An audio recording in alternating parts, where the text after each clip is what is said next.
सरकारले घर जग्गा कर्जामा कडाई गर्दा बैंकहरू पनि डुब्ने घर जग्गा व्यवसायीहरूको दाबी। सरकारले स्पष्ट नीतिगत व्यवस्था नगर्दा मूल्य उच्च भएको भनाई। युवा तथा साना व्यवसाय स्वरोजगार कोषबाट 13,700 बढीले लिए 11 अर्ब 9 करोड ऋण, करिब 83,500 स्वरोजगार। र 3 दिनको कारोबारमा शेयर बजारमा करिब 115 अङ्कको गिरावट। लगानीकर्ताको सम्पत्ति पनि 1 खर्ब 62 अर्बले घट्यो।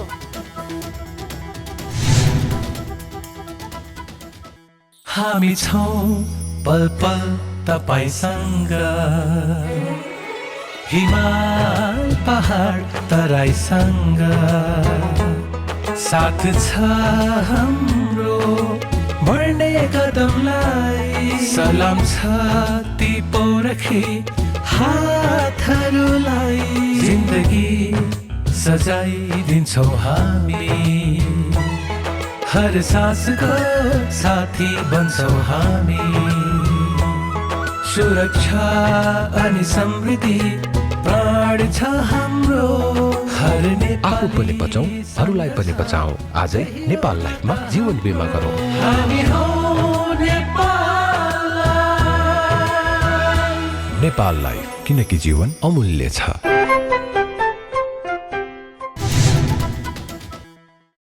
नमस्कार, कारोबार समाचारमा स्वागत छ। अब समाचार विस्तारमा। घर जग्गा व्यवसायीहरूले सरकारले घर जग्गा कर्जामा कडाई गरेको असर बैंक तथा वित्तीय संस्थालाई पनि पर्ने दाबी गरेका छन्। नेपाल जग्गा तथा आवास विकास संघ NLSGA का अध्यक्ष इच्छा बहादुर वाग्लेले घर जग्गामा बैंकहरूको धेरै लगानी रहेकाले कारोबारमा कडाई गर्दा व्यवसाय मात्रै नभएर बैंकहरू पनि डुब्ने बताउनु भएको हो।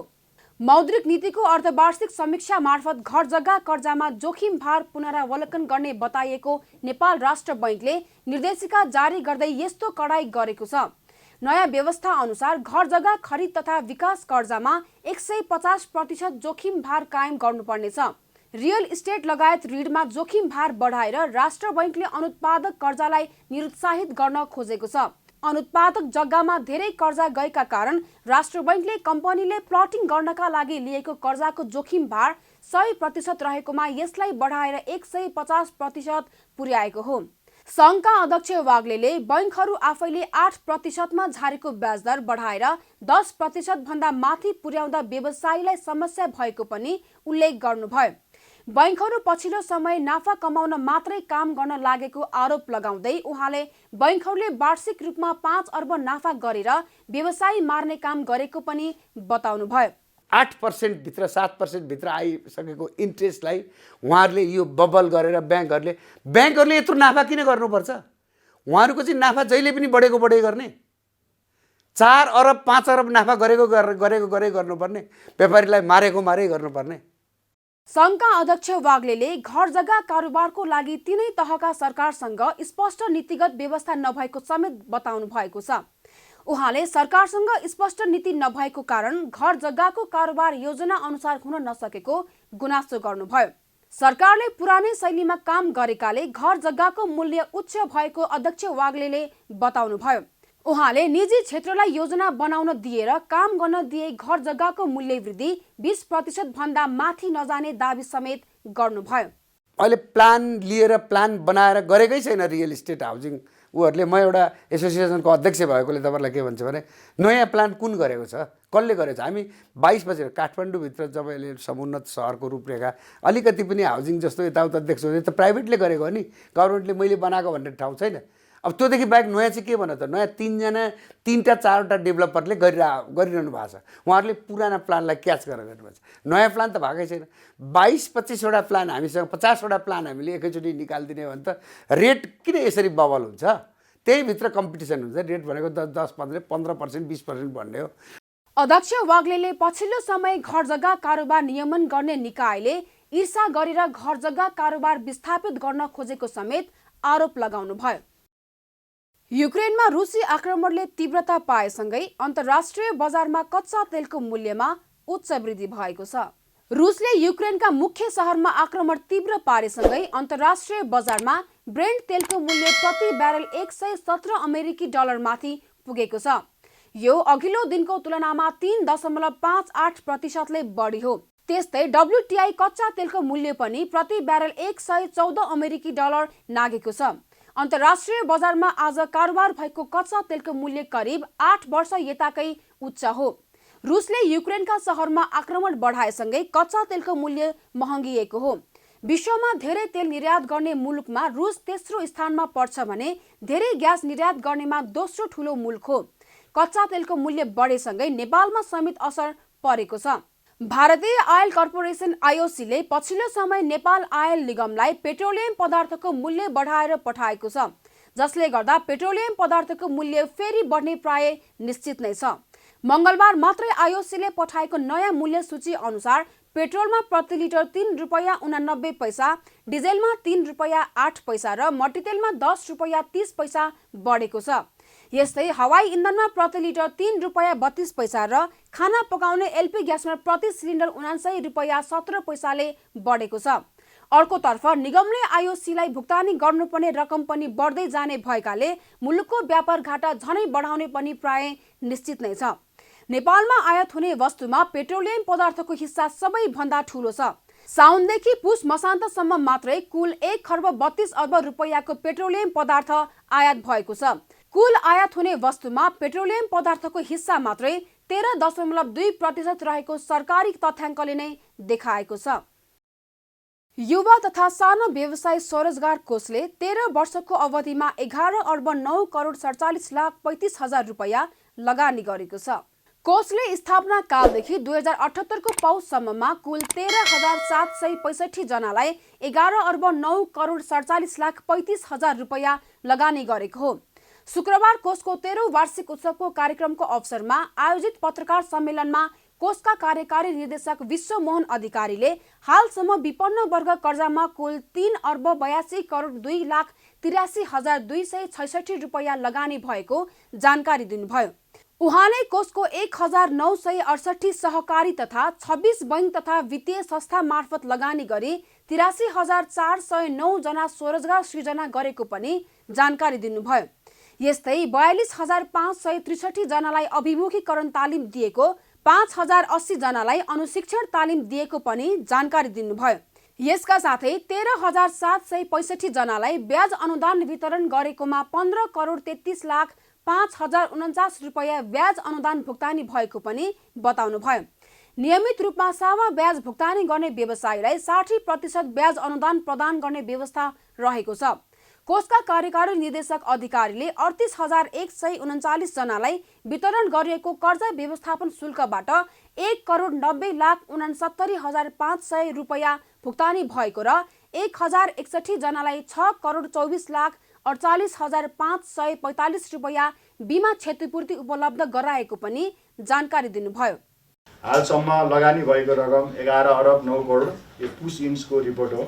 विपन्न वर्ग कर्जा 3 अर्ब 82 करोड, सञ्चित रकम 69 करोड, लगानी भएका सहकारी संस्था 1968 वटा सहकारी मार्फत, लगानी भएका बैंक तथा वित्तीय संस्था 26 वटा, स्वरोजगार सृजना सङ्ख्या 83,409 जना, अभिमुखीकरण तालिम प्रदान गरेका व्यवसायी सङ्ख्या 42,563 जना, अनुशिक्षण तालिम प्रदान गरिएका संस्थाका पदाधिकारी सदस्य सङ्ख्या 5,080 जना, ब्याज अनुदान वितरण गरिएका व्यवसायी सङ्ख्या 13,765, ब्याज अनुदान भुक्तानी भएको रकम 15 करोड 33 लाख, कर्जा व्यवस्थापन शुल्क वितरण गरेका व्यवसायीको सङ्ख्या 38,139, कर्जा व्यवस्थापन शुल्क भुक्तानी भएको रकम 1 करोड 90 लाख, स्वरोजगार बिमा गरिएका व्यवसायीको सङ्ख्या 61,132 जना, बिमा क्षतिपूर्ति उपलब्ध गराइएका व्यवसायीको सङ्ख्या 1,061 जना, बिमा क्षतिपूर्ति उपलब्ध गरिएको रकम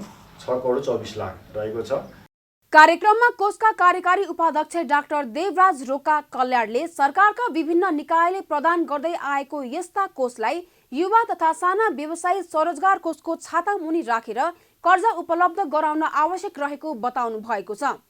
उहाँले कोषका साथै बैंक तथा वित्तीय संस्था, सरकारका अन्य कोष, प्रदेश र स्थानीय सरकारबाट पनि स्वरोजगार क्षेत्रमा काम भए पनि कर्जा र ब्याजदरको सीमामा एकरूपता नभएको बताउनु भयो। उहाँले कर्जा र ब्याज दरको सीमामा एकरूपता गर्न पनि अनुदानलाई बन्द गरेर युवा तथा साना व्यवसाय स्वरोजगार कोषको माध्यमबाट यस्तो कर्जा वितरण गर्ने व्यवस्था गर्नुपर्ने बताउनुभयो। युवा स्वरोजगार कोष भनौँ हैन, बैंक तथा वित्तीय संस्थाहरूबाट भनौँ या सरकारका विभिन्न क्षेत्रहरूबाट, प्रादेशिक स्तरबाट या स्थानीय सरकारबाट पनि रोजगारी र स्वरोजगारीका क्षेत्रमा व्यापक कामहरू भइरहेका छन्। त्यसमा कर्जाको सीमामा एकरूपता छैन, ब्याज दरमा एकरूपता छैन। कम्तीमा हामी सरकारको जेठो कोषको हिसाबले, स्वरोजगारी सिर्जना गर्ने जेठो कोषको हिसाबले म के भन्न चाहन्छु भने यो विभिन्न ठाउँहरूबाट छरिएर लगानी जुन भइरहेको छ ऋणको रूपमा, अनुदानको रूपमा, हामी स्वरोजगार कोषको तर्फबाट एकदम राज्यलाई नीति नियममा हामीभन्दा उपल्लो ठाउँमा बसेर काम गर्ने महानुभावहरूलाई म के भन्न चाहन्छु भने यो देशमा अनुदान बन्द गरियोस् र स्वरोजगारी सृजनाका विभिन्न विन्डोहरूबाट यो ऋण छर्ने होइन कि कम्तीमा यो सरकारको जेठो कोषलाई एउटा खातामा राखेर त्यसको मार्फतबाट स्वरोजगारी सृजना गर्ने काममा ऋण प्रदान गर्ने व्यवस्था मिलाइयोस्। बेरोजगार युवाहरूलाई स्वरोजगारका अवसर सृजना गर्ने भन्दै 2065 सालमा स्थापना भएको कोषले पुँजीको अभावमा आफ्नो सिप, ज्ञान र प्रतिभा उपयोग गर्न नपाएका बेरोजगार 18 देखि 60 वर्ष उमेरका युवा तथा साना व्यवसायीहरूलाई बिना धितो ऋण उपलब्ध गराउँदै आएको छ। युवाहरूलाई सिपमूलक तालिम दिने उद्देश्यका साथ अल हैल व्यावसायिक तालिम तथा सांस्कृतिक केन्द्र भवनको निर्माण हुने भएको छ। काठमाडौँ महानगरपालिका वडा नम्बर 4 टुसालमा निर्माण हुन लागेको अल हैल व्यावसायिक तालिम तथा सांस्कृतिक भवन केन्द्रको बिहिबार शहरी विकास मन्त्री रामकुमारी झाँक्रीले शिलान्यास गर्नुभएको हो। नेपाल स्थित कतारी राजदूत युसुफ मोहम्मद अल हैलको विशेष पहलमा कतार च्यारिटीले करिब 4 करोड रुपैयाँ लगानीमा सो भवन निर्माण गर्न लागेको कतार च्यारिटीका नेपाल डाइरेक्टर इर्साद अली शेखले बताउनुभयो। सो भवन निर्माणका लागि समाजसेवी सुलेमान गुरुङले 23 आना जग्गा दान गर्नुभएको उहाँले जानकारी दिनुभयो। भवन निर्माण भए पश्चात युवाहरूलाई विभिन्न सिप विकास तालिम तथा क्षमता अभिवृद्धि तालिमहरू दिइने उहाँले स्पष्ट पार्नुभयो। यस कार्यक्रममा उपस्थित हुनुहुने सम्पूर्ण महानुभावहरूलाई हार्दिक आभार प्रकट गर्दै खास गरी यो भवन युवाहरूमा सिप विकास तालिमहरू, क्षमता अभिवृद्धि तालिम र हाम्रो जुन समाज छ सदियौँदेखि आपसी सद्भाव, विभिन्न धर्म संस्कृतिका मानिसहरू आपसी सद्भावमा जुन आपसी सद्भाव कायम गरेर बस्दै आउनुभएको छ, उहाँहरूको सद्भावमा थप मजबुती ल्याउनको लागि यो भवन निर्माण हुन गइरहेको छ र यस भवनको लागि विशेष पहल गर्नुहुने कतारी राजदूतलाई म विशेष सम्मान र धन्यवाद व्यक्त गर्न चाहन्छु। मूर्त रूप दिन आफ्नो अमूल्य जग्गा दान गरेर टेवा पुर्याउनु भएको समाजसेवी र महान व्यक्तित्व सुलेमान गुरुङ दाजुलाई म हार्दिक आभार प्रकट गर्न चाहन्छु। भवन शिलान्यास गर्दै शहरी विकास मन्त्री रामकुमारी झाँक्रीले भवन निर्माणको कामले सफलता र गति प्राप्त गर्ने विश्वास व्यक्त गर्नुभयो। उहाँले जग्गा दान गर्ने समाजसेवी गुरुङलाई सम्मान पनि व्यक्त गर्नुभयो। आज यो यहाँ आउँदा त झन् सबै अनुहारहरू मैले चिनेको। सबैभन्दा सम्मानित व्यक्तित्व त आज सुलेमान गुरुङ दाइ र भाउजू हुनुहुन्छ, जसले आज यति ठुलो दान गरेर एउटा ठुलो प्रतिष्ठान बनाउने, तालिम केन्द्र बनाउने सपना बोक्नु भएको छ र यो अभियानमा लाग्नुभएका सबै साथीहरूलाई म हार्दिक बधाई र शुभकामना पनि दिन चाहन्छु। उहाँहरूले आफ्नो उद्देश्यमा, आफ्नो काममा सफलता प्राप्त गर्नुहोस् र यस्ता सयौँ हातहरूले सँगसँगै काम गऱ्यो भने हामीले केही न केही काम गर्न सक्छौँ। शरद महाराजगञ्जको यो मुटुमा यति धेरै जग्गा दान दिएर एउटा संस्थालाई उहाँहरूले जुन पवित्र कर्म गर्नुभएको छ, साँच्चै साक्षात हिसाबले भन्ने हो भने उहाँहरू नै हो एक हिसाबले सम्मानित हुनुपर्ने समाजको व्यक्तित्वहरू। मेरो तर्फबाट, नेपाल सरकारको तर्फबाट उहाँहरूप्रति हार्दिक आभार र सम्मान व्यक्त गर्न चाहन्छु। र सँगसँगै महामहिम राजदूतसहित कतार देशको तर्फबाट पनि संस्थालाई जुन सहयोग भएको छ त्यसका प्रति हाम्रो पनि धेरै धेरै आभार व्यक्त गर्न चाहन्छु। सो भवन 1 वर्षभित्रमा निर्माण सम्पन्न गर्ने लक्ष्य राखिएको जनाइएको छ। नोबेल मेडिकल कलेजका विद्यार्थीहरूले अन्य शिक्षण अस्पतालमा पढ्नको लागि स्थानान्तरणको माग राख्दै रिले अनसन सुरु गरेका छन्। बिहिबारदेखि काठमाडौँको माइतीघर मण्डलामा चिकित्सा शिक्षा आयोगले लिएको एकीकृत प्रवेश परीक्षाबाट योग्यता श्रेणीमा पास गरेर चिकित्सा शिक्षा आयोगको नियम अनुसार काठमाडौँ विश्वविद्यालयमा भर्ना भई नोबेल मेडिकल क्याम्पसमा एमबीबीएस पढ्न विद्यार्थीहरूले अनसन सुरु गरेका हुन्। नोबेल कलेजबाट पीडित 10 विद्यार्थीहरूले सरकारले बनाएको नियम कानुन नमान्ने क्याम्पसबाट अन्य शिक्षण अस्पतालमा पढ्ने वातावरण सहित स्थानान्तरण गर्न सरकारसँग माग राख्दै रिले अनसन, भोक हडताल तथा धरना सुरु गरेका छन्। उनीहरूले विगत 80 दिनदेखि निरन्तर रूपमा अध्ययन शुल्कको अतिरिक्त शुल्क हटाउन माग गर्दै आन्दोलन गरिरहेको बताएका छन्। जना विद्यार्थी थियौँ नोबेल मेडिकल कलेजबाट, तर बिस्तारै चाहिँ साथीहरू अब कति दिनसम्म गर्ने, पढाइ छुटेको छुट्टै छ भनेर आत्मसमर्पण गरेर साथीहरू छुट्दै जानुभयो। आत्मसमर्पण गरेर कलेज प्रशासनको करानामा बाँधिएर पढ्न भित्र छिर्नुभयो। तर आज आएर 80औं दिनका दिन चाहिँ हामी मात्र 10 जना विद्यार्थीहरू चाहिँ बाँकी रहेका छौँ। अब चाहिँ नोबेल प्रशासनलाई कुनै पनि नियम कानुन नलाग्ने रहेछ। गृह मन्त्रालय, शिक्षा मन्त्रालय, आयोग, जिल्ला प्रशासन कसैले भनेको नटेर्ने रहेछ। नियमहरू कार्यान्वयन राज्यले गराउन नसक्ने रहेछ। त्यही भएर अब चाहिँ हामी त्यो शिक्षण अस्पतालमा हामी पढ्न जाने वातावरण रहेन। त्यही भएर हामीले चाहिँ अब हाम्रो भविष्यको सुनिश्चितताका लागि शैक्षिक सुरक्षा, भौतिक सुरक्षा कायम गर्नको लागि हामीले चाहिँ कुनै पनि अतिरिक्त शुल्क नलिने ठाउँमा प्लस हाम्रो शैक्षिक र भविष्यको सुनिश्चितता हुने ठाउँमा चाहिँ हामीलाई स्थानान्तरण गरिदियोस्। रिले अनसनमा विद्यार्थीहरूले मन्त्री परिषदको निर्णय कार्यान्वयन गर, 2015-16 ब्याचका विद्यार्थी इन्टर्नसिपको व्यवस्थापन छिटो गर, हाम्रो न्यायोचित माग सम्बोधन गर, विद्यार्थीको भविष्य सुनिश्चित गर, सुरक्षित स्थानमा पढ्ने वातावरण बना, डे 80 स्थानान्तरण गरियोस् भन्ने प्लेकार्ड राखेर अनसनमा बसेका छन्। आगामी वैशाख 30 गते हुने स्थानीय तह निर्वाचनका लागि अर्थ मन्त्रालयले 8 अर्ब 11 करोड रुपैयाँ बजेट सुनिश्चित गरेको छ। बिहिबार निर्वाचन आयोगको नियमित पत्रकार भेटघाट कार्यक्रममा आयोगका प्रवक्ता शालिग्राम शर्मा पौडेलले 2079 वैशाख 30 गते हुने स्थानीय तहको निर्वाचन सञ्चालन तथा व्यवस्थापनका लागि आयोगले अर्थ मन्त्रालयबाट 8 अर्ब 11 करोड रुपैयाँ बजेटको सुनिश्चितता प्राप्त गरेको बताउनु भएको हो।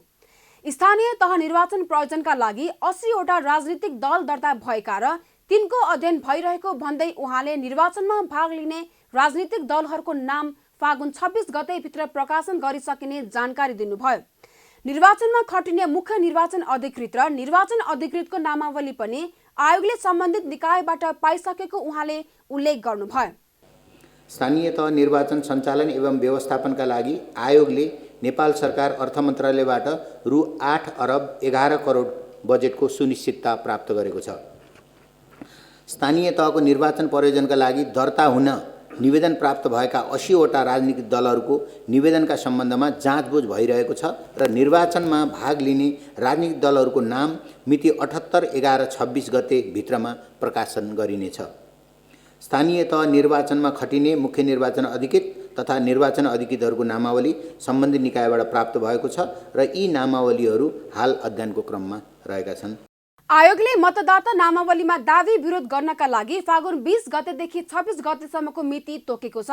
सो अवधिमा मतदाता नामावलीमा रहेको त्रुटि सच्याउने निवेदन दिने, कसैले झुटो विवरण दिई मतदाता नामावलीमा नाम समावेश गरेको भए सोको विरोधमा उजुरी दिने, कुनै मतदाताको नाम एकभन्दा बढी स्थानमा समावेश भएको भए एक स्थानमा मात्रै कायम गर्न निवेदन दिने, मृत्यु भएका वा नागरिकता त्याग गरेका मतदाताको नाम मतदाता नामावलीबाट हटाउनका लागि सूचना दिने तथा उजुरी परेको मतदातालाई प्रमाणसहित सफाईको मौका दिइने आयोगका प्रवक्ता पौडेलले बताउनुभयो। उहाँले मतदाता नामावली सम्बन्धित पालिकाको वडा कार्यालय, निर्वाचन कार्यालय र निर्वाचन आयोगको वेबसाइटमा हेर्न सकिने जानकारी पनि दिनुभयो। यो साता शेयर बजार मापन गर्ने नेप्से परिसूचकमा उच्च अङ्कले गिरावट आएको छ। यो साता 3 दिन मात्रै कारोबार भएको नेप्से परिसूचकमा करिब 115 अङ्कले गिरावट आएको छ। गत हप्ताको बुधबारदेखि नेप्सेमा निरन्तर रूपमा गिरावट आएको छ। नेप्से परिसूचकमा गत साताको अन्तिम कारोबारको दिन बिहिबार 2661.44 अङ्कमा रोकिएको थियो। यो साताको बुधबारसम्मको कारोबारमा 114 अङ्क माथिले गिरावट आएर 2547.04 अङ्कमा खुम्चिएको छ। प्रतिशतका हिसाबले हेर्दा पछिल्लो 3 दिनको कारोबारमा नेप्से परिसूचक 4.3% गिरावट आएको छ। साताको पहिलो दिन 7.73 अङ्कले घटेको नेप्से परिसूचक सोमबार 43.10 अङ्कले घटेको थियो भने बुधबार 63.54 अङ्कले घटेको छ। मंगलबार महाशिवरात्रि र आज ग्याल्पो लोछारको अवसरमा सरकारले सार्वजनिक बिदा दिएकाले नेप्से कारोबार पनि बन्द रह्यो। बुधबारसम्म आइपुग्दा 73 अङ्कले गिरावट आएको शेयर बजारमा लगानीकर्ताले 1,62 करोड अधिक पुँजी गुमाएका छन्। गत साताको अन्तिम कारोबारसम्म 37,69,63 करोड रुपैयाँ रहेको कुल बजार पुँजीकरण बुधबारको कारोबारपछि 36,07,60 करोड रुपैयाँमा सीमित भएको छ। सञ्चार तथा सूचना प्रविधि मन्त्री ज्ञानेन्द्र बहादुर कार्कीले एमसीसी परियोजनालाई 5 वर्षभित्रै सम्पन्न हुने दावी गर्नुभएको छ। बिहिबार प्रधानमन्त्री निवास बालुवाटारमा भएको सत्तारूढ 4 दलको बैठकपछि सञ्चारकर्मीहरूसँग बोल्दै मन्त्री कार्कीले यस्तो दावी गर्नुभएको हो। उहाँले 5 वर्षभित्रमा करिब 315 मिटर ट्रान्समिसन लाइन र अन्तर्राष्ट्रिय स्तरको सडक निर्माण गर्ने लक्ष्य पूरा गरेर मुलुकको गरिबी निवारण र देशलाई दिगो आर्थिक विकासतर्फ अघि बढाउनुतर्फ सरकार प्रतिबद्ध रहेको बताउनुभयो। उहाँले एमसीसी पास गर्न सहयोग गर्ने राजनीतिक दलहरूले अब एमसीसी समयमै सक्नको लागि पनि एकजुट भएर सहयोग गर्न आग्रह गर्नुभयो। मन्त्री कार्कीले संसदको अवरोध हटाउन प्रमुख प्रतिपक्ष दल नेकपा एमालेसँग आग्रह गर्ने बताउनुभयो। मन्त्री कार्कीले बैठकमा नागरिक विधेयक, हवाई उड्डयन जस्ता विधेयकहरूको बारेमा पनि छलफल केन्द्रित भएको बताउनुभयो। त्यस्तै आजको बैठकमा आगामी आर्थिक वर्षको बजेटका विषयमा पनि छलफल भएको मन्त्री कार्कीले बताउनुभयो। अहिले लामो समयदेखि सार्वभौम संसद सञ्चालन हुन सकेको छैन। यो अवरुद्ध छ। यो अवरुद्ध भएको कारणले अहिले नागरिक विधेयक, हवाई उड्डयन जस्ता विधेयकहरू अहिले हामी युरोपको आकाशमा उड्न नसक्ने अवस्थामा हाम्रो जहाजहरू युरोपको आकाशमा नउड्न सक्ने अवस्था छ। यस्ता धेरै विधेयकहरू छन्। यी विधेयकहरूको बारेमा संसदमा गम्भीर रूपले छलफल हुनु पर्यो। यसको बारेमा पनि छलफल भयो र अब चाँडै नै बजेट हामीले प्रस्तुत गर्नुपर्ने परिस्थिति सरकारको आउँछ। हामीले जेठ 15 मै संविधानमा बजेट प्रस्तुत गर्ने मिति नै तय गरेका छौँ। मन्त्री कार्कीले अहिलेको गठबन्धन देशमा सुशासन, स्थायित्व र विकासका लागि बनेकोले अझै अघि बढ्ने बताउनुभयो। उहाँले एमसीसी पास भएपछि अन्तर्राष्ट्रिय जगतमा नेपालको विश्वसनीयता बढेको भन्दै एमसीसीबाट जनतालाई रोजगार बनाउने पनि बताउनुभयो। चोरी भएर विभिन्न मुलुक हुँदै अमेरिकाको म्युजियमहरूमा पुगेको 3 वटा पुरातात्विक महत्त्वको सांस्कृतिक सम्पदाहरू नेपाल फिर्ता भएको छ। अमेरिकाको न्युयोर्क स्थित रुबिन म्युजियम अफ आर्टका कार्यकारी निर्देशक डाक्टर जोरिर बिट्सचेगीले चोरी निकास भई आफ्नो म्युजियममा पुगेको 17औं शताब्दीको काठको कलात्मक तोरण, 14औं शताब्दी कालका उडिरहेको गन्धर्वको आकृति कुदिएको काष्ठकला र 13औं शताब्दीको मल्लकालीन ध्यान मुद्रामा रहेको प्रस्तरको बुद्धको मूर्ति काठमाडौँ ल्याई पुरातत्व विभागलाई हस्तान्तरण गर्नुभएको हो। 22,000 अमेरिकी डलर बराबरको पुरातात्विक महत्त्वको सांस्कृतिक सम्पदा फिर्ता भएको विभागका महानिर्देशक दामोदर गौतमले जानकारी दिनुभयो। उहाँले सो मूर्ति राष्ट्रिय संग्रहालयमा तत्कालका लागि राख्ने र पछि हराएको ठाउँमा नै सुरक्षित ढङ्गले प्रतिस्थापन गर्ने जानकारी दिनुभयो। कानुनी मान्यता हाम्रो नेपाल सरकारको बाइलज अनुसार हामीले यी मूर्ति अथवा मोडल कल्चर प्रपर्टी रिसिभ गरिसकेपछि हाम्रो राष्ट्रिय सङ्ग्रहालयमा पठाउने र त्यसपछि तत्त निकाय अथवा जहाँ जहाँबाट हराएको थियो त्यो स्टेक होल्डरले क्लेम गरिसके पश्चात सुरक्षाको प्रत्याभूति भएमा हामी चाहिँ ती मूर्ति अथवा मोडल कल्चर प्रपर्टी स्थित तत्त ठाउँमा हामीले चाहिँ हस्तान्तरण गर्नेछौँ र ती ठाउँमा ती मूर्ति अथवा ती मोडल कल्चर प्रपर्टिजहरू रेस्टिट्युट हुनेछन् अथवा प्रतिस्थापित हुनेछन्। यो हाम्रो ऐनले कुरो हो र सुरक्षाको प्रत्याभूति र सर्टिफिकेट प्रक्रियाहरू पुरा गर्नुपर्ने हुनेछ। त्यस अवसरमा संस्कृति, पर्यटन तथा नागरिक उड्डयन मन्त्री प्रेम बहादुर आलेले चोरी भएको नेपालको पुरातात्विक महत्त्वको ती सम्पदाहरू आफैले ढुवानीसहित बेहोरेर नेपाल फिर्ता गरेको भन्दै रुबिन म्युजियम अफ आर्ट र सो खोजी कार्यमा संलग्न परराष्ट्र मन्त्रालय, अमेरिका स्थित नेपालको महावाणिज्य दूतावास, पुरातत्व विभागप्रति आभार व्यक्त गर्नुभयो। उहाँले लन्डन, पेरिस लगायतका विभिन्न मुलुकमा नेपालबाट चोरी निकासी भएका सांस्कृतिक सम्पदाहरू अझै रहेको र त्यसलाई फिर्ता गर्नका लागि सम्बन्धित निकाय र सञ्चारकर्मीहरूले पुनः सहयोग गर्ने विश्वास व्यक्त गर्नुभयो। यस्ता चिजहरू जुन चाहिने हाम्रो पुरातत्व बाट चाहिने महत्त्वका चिजहरू जुन चोरी भएको छ त्यसलाई फेरि फिर्ता गर्नको लागि परराष्ट्र मन्त्रालय, इन्टरपोलको माध्यमबाट पेरिस, लन्डन लगायत विभिन्न देशहरूमा अहिले पनि ती चाहिने यथावत छन्। तिनलाई फिर्ता ल्याउनको लागि मन्त्रालयको तर्फबाट, परराष्ट्र मन्त्रालयको तर्फबाट र पुरातत्व विभाग र पत्रकार साथीहरूको महत्त्वपूर्ण भूमिका हुनेछ भन्ने मैले विश्वास लिएको छु। पुरातत्व विभागका अनुसार नेपालबाट गैर कानुनी ढङ्गले चोरी भई विभिन्न मुलुकमा निकासी भएका पुरातात्विक महत्त्वका सम्पदाहरू 76 वटा फिर्ता भइसकेका छन्। कारोबार समाचारमा अब सुन, चाँदी र विदेशी विनिमय दर सम्बन्धी जानकारी।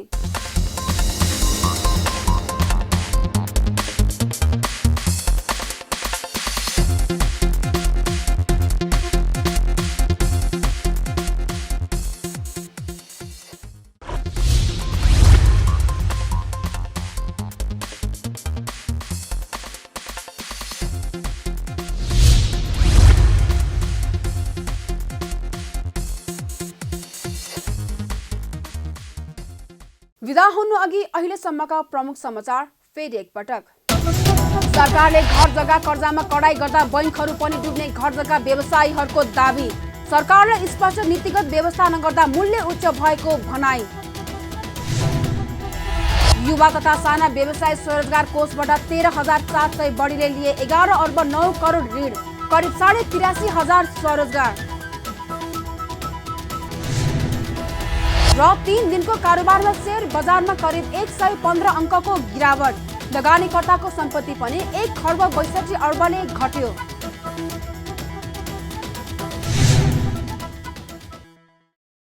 कारोबार समाचार सकियो। हामीलाई बिदा दिनुहोस्। नमस्कार।